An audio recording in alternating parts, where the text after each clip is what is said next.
about Yom Kippur, okay? Something for Rosh Hashanah, between Rosh Hashanah and Yom Kippur. I'm giving you a handout here. I'm going to just hand those out. Let me have one. Okay, this is a little quiz, and then we're going to go over it, so it's going to be quite exciting. Okay, so we're going to help you. Go ahead and go through this quiz. This is taken from the Rosh Hashanah Yom Kippur Survival Kit by Thin Press, put it by Shimon Appensdorf. Right, it's a great little it's a great little exercise to do. I find it fascinating to do this. Okay, I want you to look on the left side, on the right side of the page. Okay, on a scale of 1 to 5, 5 being the highest. Right, how important are the following to you?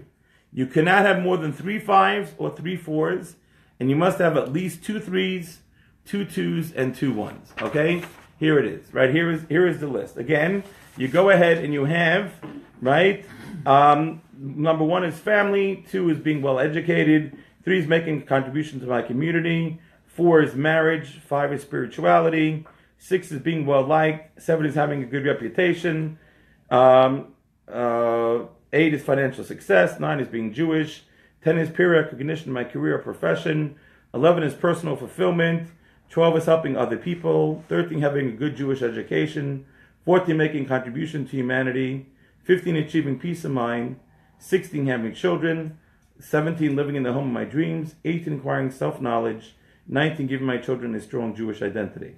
Now, just for help over here, because we don't have that much time, the definition of spirituality means having a relationship with God. Okay, very important. Spirituality means having a relationship with God. People kind of go ahead and they make a mistake by they think spirituality is some of this kumbaya kind of just sitting there going humming right, that's spirituality. That's not spirituality. Spirituality. So I don't know what that is. Ain't spirituality. Spirituality is having a relationship with God. Okay, right, and family, and again, since 4 is marriage. When we say family, that means like having, and there's another one for having kids. So family means like brothers, siblings, and parents. Okay? And you need to rank them. 5 being the highest. You cannot have more than 3 5s. You cannot have more than 3 4s. You have to have at least 2 1s, at least 2 2s, and at least 2 3s. Scott, just go in the office. Rabbi Abrams might have some extra pens. Who else needs a pen? Okay, Scott. Just want to. Got 3. Oh, yeah, 3. Okay, good. Okay. So to go ahead and to just rank them 1, 2. Right. Just go ahead and rank them. Okay. Can't have more than 3 5s. Okay. Right. So just we do the right side. Yeah, just the right side. Yeah. I mean, this take a lot of time, but here at least we'll start with this over here. Okay. Thank you. What do we consider self-knowledge? So people self-knowledge, like they like to know about themselves, right? Is that what Judaism would have me understand about myself?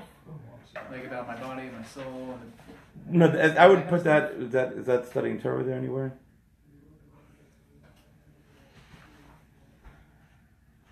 That's okay. I'll figure it out. Okay. Right. Prior self-knowledge, people say, it's important for me to understand myself, and to understand like where what I like, what I don't like. Yeah. So write it. So just go ahead and write them. This is a very cool. This when I've done this a million times already, but when you start doing them, it is so difficult, because really what you have to recognize. Is there a right answer?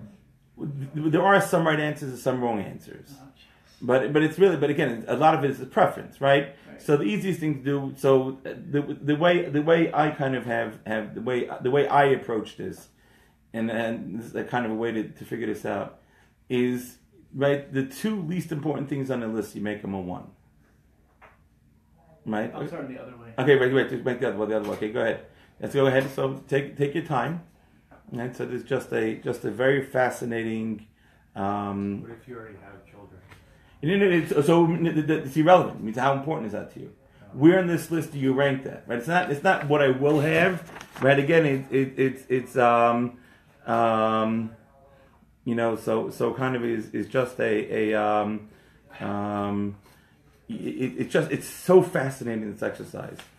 It's really is fantastic. And here's the book, right? The Rosh Hashanah Yom Kippur Survival Kit by Shimon Apostolf. I find this book really cool. I love the picture actually on the front of it too. Right, it's if you go ahead and look at this, the picture I think is says all that need to be said.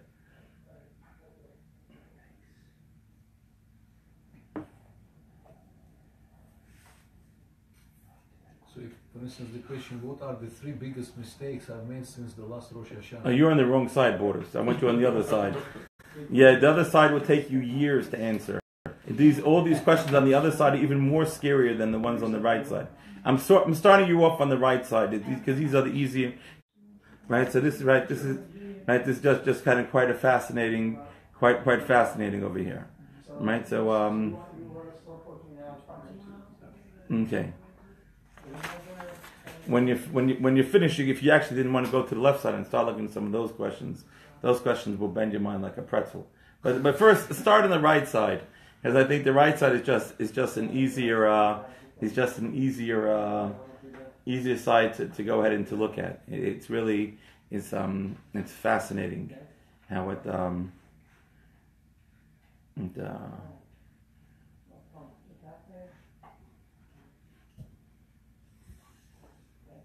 You're not gonna like my answers. Not a question to liking. Question: do you like your answers?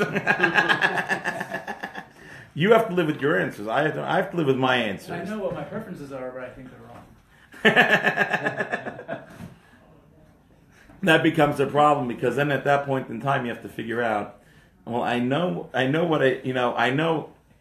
but I know this is what I should be doing, but this is what I am doing. Right. Right, and so that's when your life is not living up, when you're not matching your life with your ideals, right? It's miserable. Yeah. Right, and right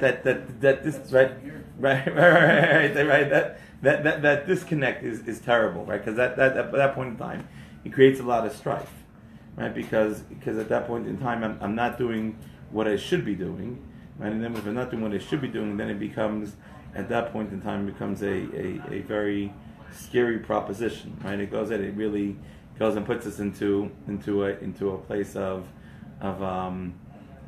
just big trouble, right? We just go ahead and we get to a place of that thing is that life is, we get ourselves in big trouble, right? Because then that's when we get real miserable, right? So if we look at it and how life is and what it's all about, right? Then at that point in time, I'm at least able to maybe see if I can put some things back in the right side. Yeah, come no peeking. I don't know anyone to. I don't even know what I am. Yeah, it's a scary. It's a scary. It's a. Where's yours? What? Where's yours? Oh, I have it. I've done it. Now I'm gonna tell you what the right ones are. So don't worry about it. You hang in there. And, The right ones are. I don't know what yours are. yeah. Well, I will try to help you on that. I'll try to get you onto the right one. How many Shabbat we have in a year? You know, Shabbats are 52. 52, right? 52 Shabbats. Well, it depends, right? Because right, it's right.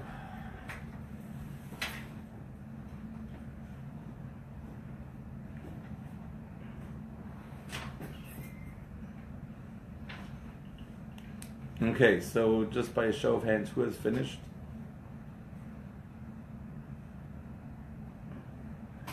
I'm impressed that people have finished so quick, because it took me a long time to finish this.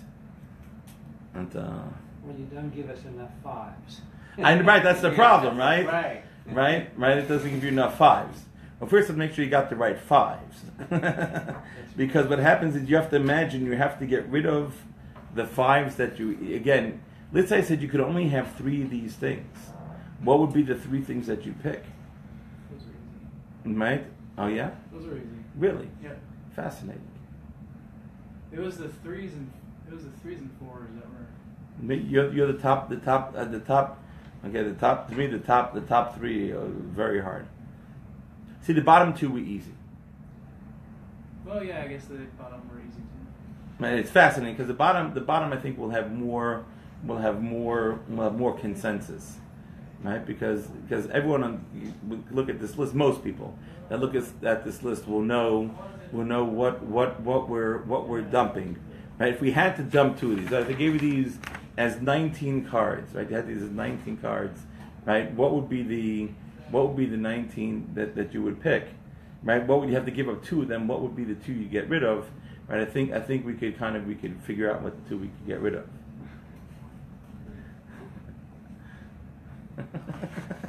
And then the problem becomes, well, what happens if we spend most of our life worrying about the things we get rid of?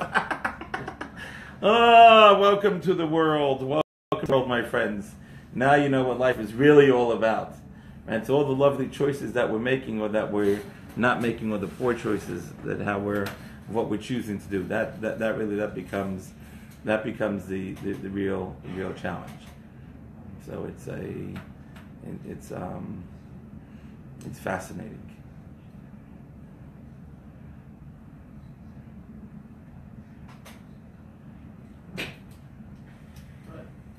Yeah. We have the Torah. Right? We have the Torah. So even if we don't know what should be important, we believe that God told us and it's in the book. Right. We know it. Right. Right.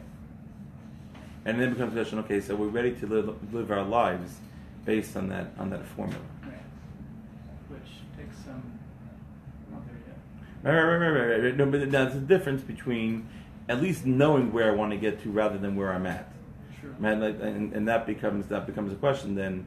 Okay, could I at least get to where I want to get to, right? You know what I'm saying? I know these at least are my goals, and that's what Yom Kippur is about. This time of year, Rosh Hashanah Yom Kippur is really meant as a time for us to go ahead and for us to focus on what are my real goals, and what are the important goals, right? And so then at that point in time, right, then it becomes just this kind of easier at that point in time. And so it's a fascinating thing to look at and to really see how what it's all about.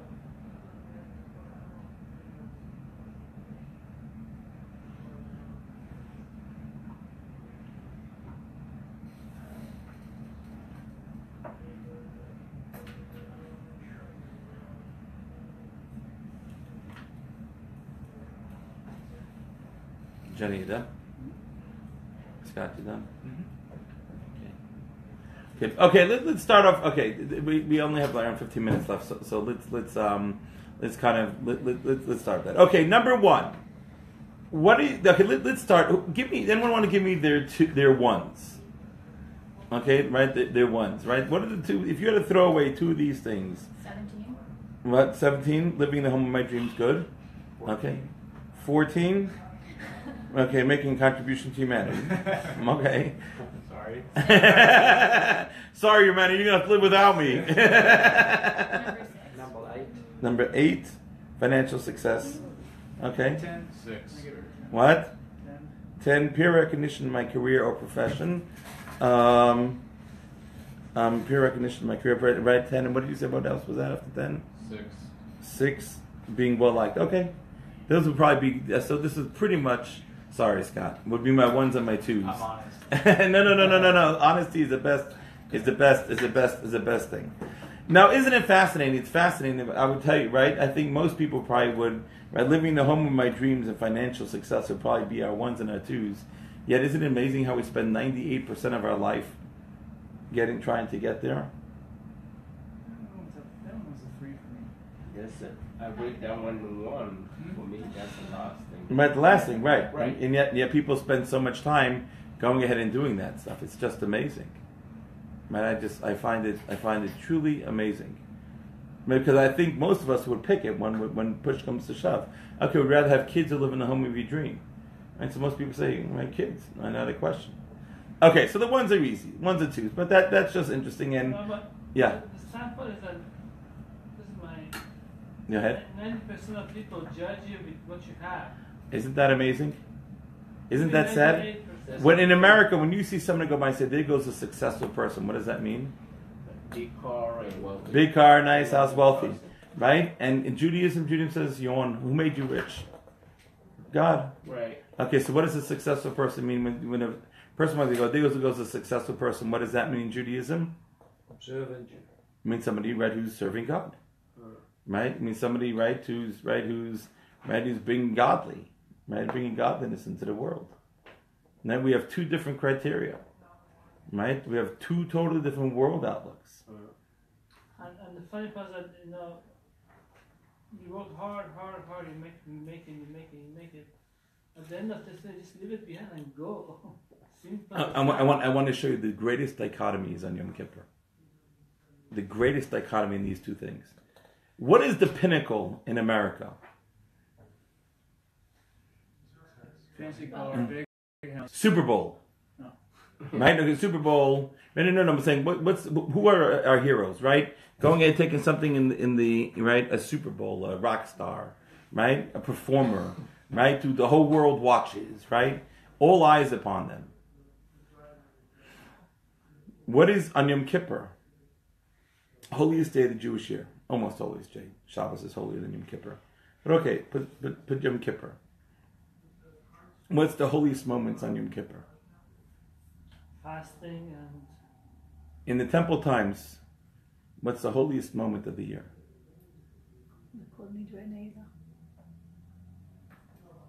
Answer is the high priest going inside the Holy of Holies. One time a year, the high priest is allowed into the Holy of Holies. Right? Okay? One time a year. And the high priest can go inside the Holy of Holies. Okay? One time a year. If he goes in any times, what happens to him? Dies. What happens if you're not prepared when he goes into the Holy of Holies? Dies. What if there's something wrong when he's in the Holy of Holies? Dies. Stakes are high. And if he does it right, what happens to the Jewish people? We get forgiven. Pretty cool. How many people see the high priest, the Kohen Gadol, in the Holy of Holies? 0. 0. What do you mean? It's the holiest holy. It's the holiest time of the year. It's the holiest place of the year. And here comes the high priest into there.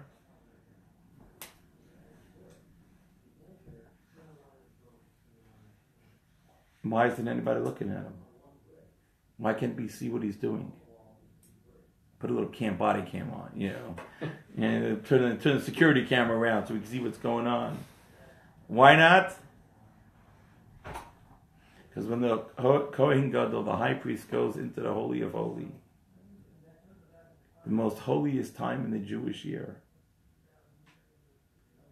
if anyone would be seeing, it would detract from its holiness. The more holy something is, the more private it is. When I throw out Abraham, Isaac, what's the greatest, the pinnacle of Abraham and Isaac? The binding of Isaac, right? When Abraham takes Isaac and sticks him on the altar and he's ready to offer him up to God. How many people saw him? 0. Nobody. 0. What about the 2 people that came with them? They stayed waiting. They stayed waiting. Isn't that amazing? The holiest time in the year, and nobody can see what's going on. The holiest place. In Judaism, the more holy something is, the more private it is. In our world, the greater something is, the more people that can see it. Right? It's a total dichotomy. It's total contradiction. 2 ends of the world. And then we're in 2 ends of the world. Right? It's an amazing thing. Right? You know why? Because when you're alone with God, what you will do, right? The action you will take is what's important. At the end of the day, it doesn't matter all other people around, all that does, it goes ahead and it just creates a lot of chatter, right? A lot of smoke, a lot of fuzz. Remember the olden day TVs? You know, that white little fuzz on the TV. Right? Remember those things? Remember when your HD freezes up for a minute and the whole screen goes like that? That's okay, a modern day example of that. Okay? Right? That's what happens. I mean, bang, it's all over. It doesn't matter what other people think, it matters what God thinks. What this world is about. Okay, let's go to our fives. This is where we're going to have some fun. Does anyone want to tell me their top 3 fives? I want to tell you my top 3 fives. You do or you don't? I do. Oh, good. Go ahead. Marriage, spirituality, and peace of mind. Okay. Marriage, spirituality, peace of mind. Okay, good. Anyone else have any fives? Yeah. Yeah. Family, marriage, and spirituality.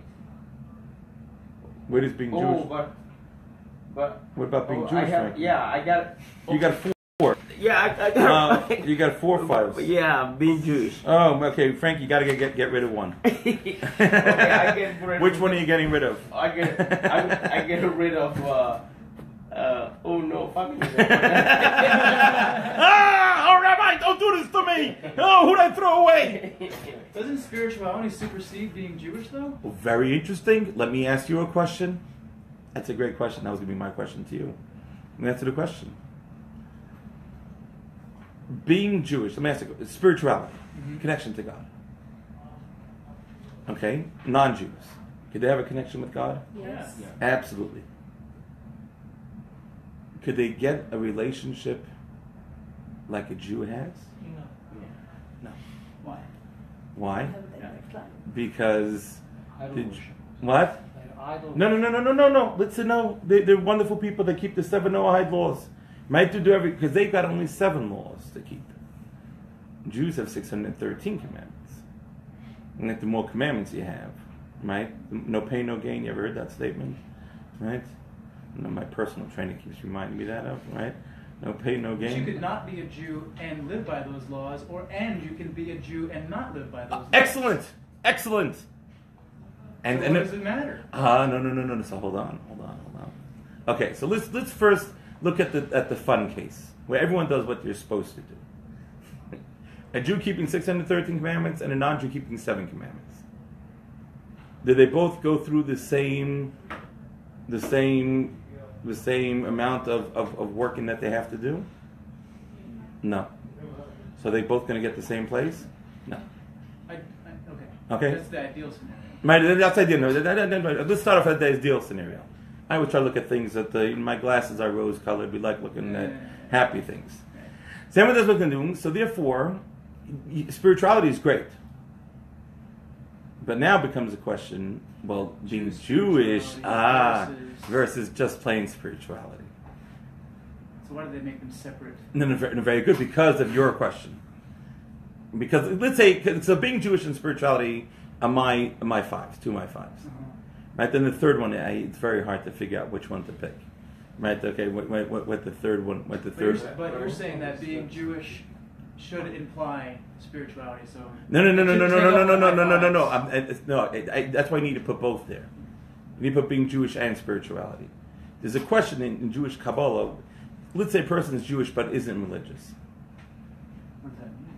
Right? What does that even mean? It means they're Jewish, they're born to a Jewish mother, but they don't keep the commandments. Okay. Are they better off than a non-Jew who keeps all 7 commandments? So that's an interesting question. Okay, that's an interesting question.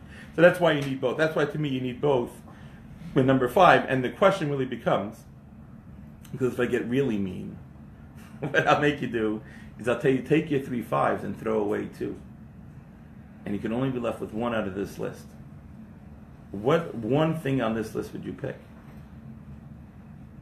Yeah. Right? It's a tough question. Well, the top 2 would, in my opinion, would be spirituality and Being Jewish. Jewish. Right, correct. And now throw away 1. Right. I got two left. I would choose spirituality over. So that's a great question, and I don't have a clear answer. And to me, it's not clear which one is. The question is really which one is greater. See, because I could really. Well, it is. It's a fascinating. And if you would have been at my house on Shabbat, this past Shabbat, we had a great conversation. Right, we talked about the the three cardinal sins: idolatry, adultery, and murder. I said rank them. I said which one's the worst, which one's second to worst, which one's the third worst, and I said and bring a proof. Right? It's a fascinating discussion, right? Because and really, these discussions are good because they force you to start thinking, right? What's one? What's two? What's three? Right? It's to start ranking your priorities. And before Yom Kippur, right, this time between Rosh Hashanah and Yom Kippur, it's so important to rank your priorities to understand what it's all about, right? And then you can see, am I living my life based on my priorities or am I not? And then at that point in time, then I have to go figure out, okay, if I'm not, do I want to? And if I want to, then how do I? And hopefully the answer is yes. And then how do I get there? Right? But the first thing is understanding our priorities. What is the rank? How do we rank our priorities? Right, and that's why, right. So that's really why I said that's why the fives, right? Because I told you can only pick two things out of this entire list, right? And then it doesn't, and all these things because eventually what I did was I did 3 5s, 3 4s, right? So I got 6, I got 2 1s and 2 2s, right? So I got 10. So then in 19, so I had 9 3s. But that's a cop out because now I'll just say, okay, rank your 3s. You know what I'm saying? Like rank your 3s where your 3s are. Right, but the first thing you got to understand is what are the most important thing in this list. Right, what's the most important thing in this list? You have to pick them. And if you throw one away, what do you throw away? And if you throw 2 away, 3 away, 4 away, or you have 19 cards, pick them up. Right, and what becomes the most important things. Right, and that really then forces us to stop and to think. We're coming into Yom Kippur. Okay, so now. Okay, so if I know if I've done something wrong, I now need to go ahead and now need to say to God, well, okay, so now how do I go back and how do I correct that? Or how do I go ahead and do those right things?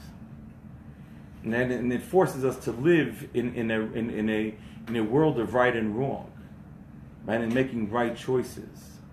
And learning to make those right choices is really what at the end of the day, as human beings, we're here, we have free will.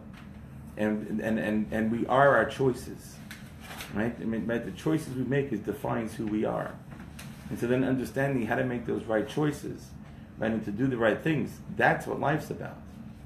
And getting to that place of where what's right and what's wrong, that's what life's about. Listen, Matt, you had a question? No, he raised it also. Okay. All of it is spirituality.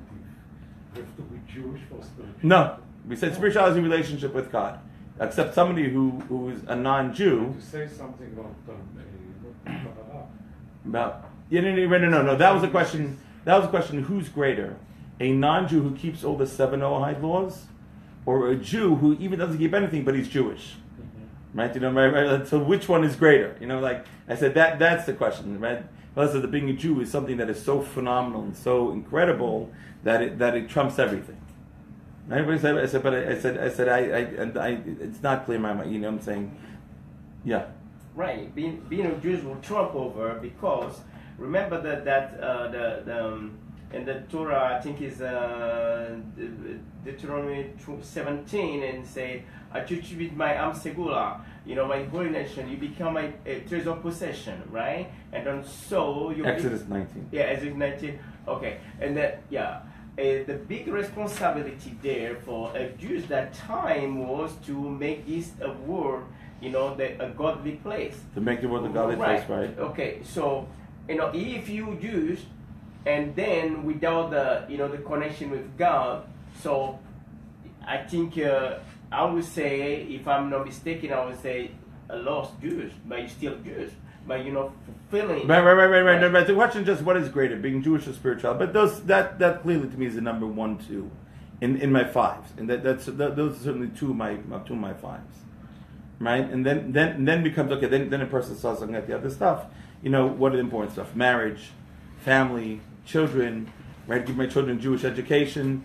right? So Right? my ones and twos. Yeah. What? Right? So my ones and twos. Yeah. The life of a Jew is always hard. No, it's not hard. It's amazing. I like that. But in the history of humankind has been always difficult. No, I don't. You make a mistake.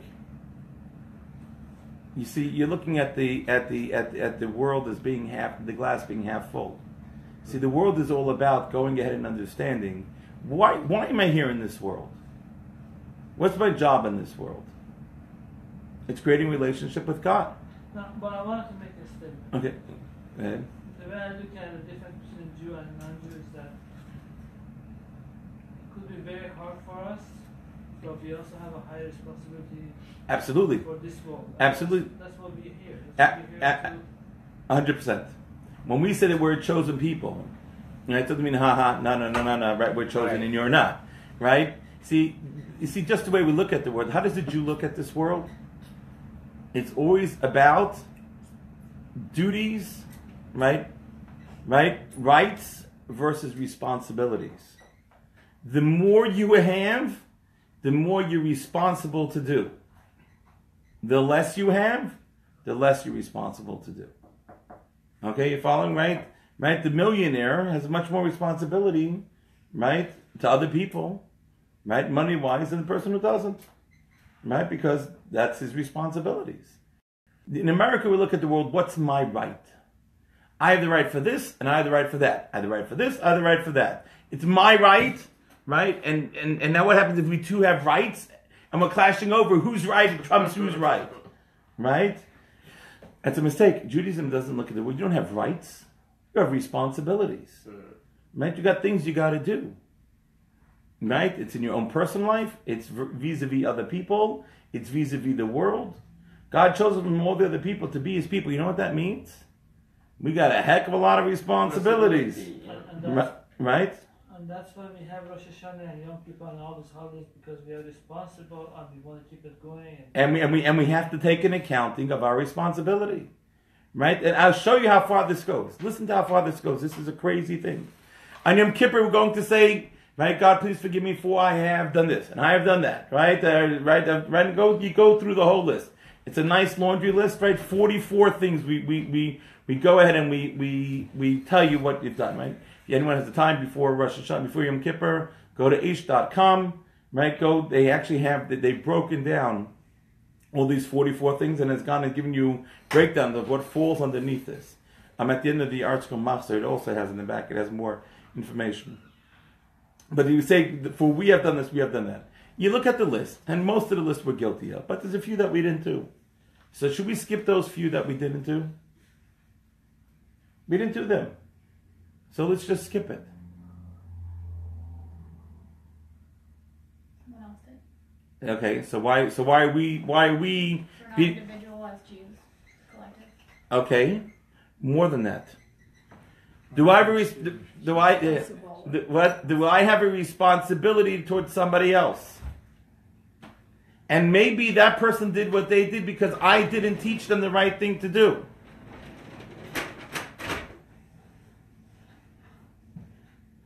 And so now I got to start. Right? I did this and I did that and I did this and I did that. I did everything on the list. But we do it as a nation. We do it as a personal. And we do it as both. It was my responsibility as a people because maybe I could have stopped somebody and I didn't. I could have inspired somebody to do the right thing and I didn't inspire them.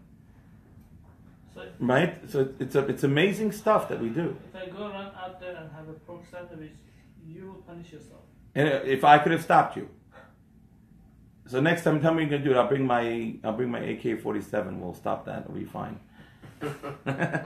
But my job is to try to inspire you not to do it. And if I try and it doesn't work, then guess what? No, I'm exempt from. I've done my job. Right. Right, but I have to try. Right, I have to do what I got to do. Right, that's my responsibility. Like building a fence around the top of your house. Yeah, right, exactly. If I build a fence, I've done my job. And then after that, it's right. That's in God's hands. So if you invite the people to come to Torah class and they don't want to, so we try, right? So we tried. Right. So we got to do it in a way But I tell you, there's trying and there's trying. There's a great story. There was once there was a Jewish guy who owned a nursing home. Jews in nursing homes, they go together. He had 850 beds in his nursing home, and there was 3 Jews in the entire nursing home. So he fed non-kosher to all the other patients in the nursing home. And he couldn't, in the 3 Jews, he fed kosher food. He ordered them from the restaurant, kosher food, every meal they had a restaurant meal. One day, one of the old ladies there, she says, who's Jewish, she goes, I want the same food as everybody else. She said, the same food as everybody else. I said, I'm paying like $1 for that food. I'm ordering you $20 a meal. Your food is so much better. She says, no, I just want what everyone else is eating. So he goes ahead, and he goes to his rabbi, says, what do I do? His rabbi says, well, you got to feed her kosher. You can't feed her non-kosher. You have to feed everybody else kosher too. I have to feed everyone else kosher. He said, my food costs are going to go through the roof. It's going to put me out of business. The rabbi says, okay, what can I do? You can't feed a non-Jew, non-kosher. Rabbi doesn't hear from him. A few months later, he bumps into the guy and he says, what happened? He says, oh, that lady became religious. He says, how did that happen? He said, Rabbi, I had no choice. I had to convince her to become religious. Right? If we look at our fellow Jews and understand that we have no choice, right? It's a different way of working on it. They just, I invited them. I stuck it out on Facebook. Okay, they all saw it. Okay, I'm exempt. Whew. Okay, those 1,500 Jews off my list. Right? Okay, folks. We're going to just a quick announcement. Tomorrow, that is having a special charity campaign. That any money given between 11 a.m. tomorrow, Tuesday, and 11 a.m. on Wednesday will be matched 4 times, quadruple. You give $1,000, data gets $4,000. You give $10,000, data gets $40,000. You give $100, data gets $400. So that's all happening tomorrow. All happening tomorrow, starting at 11 o'clock. So, and if you see it online, if you would not mind sharing with your friends, this way we can continue doing all our wonderful work that Data does.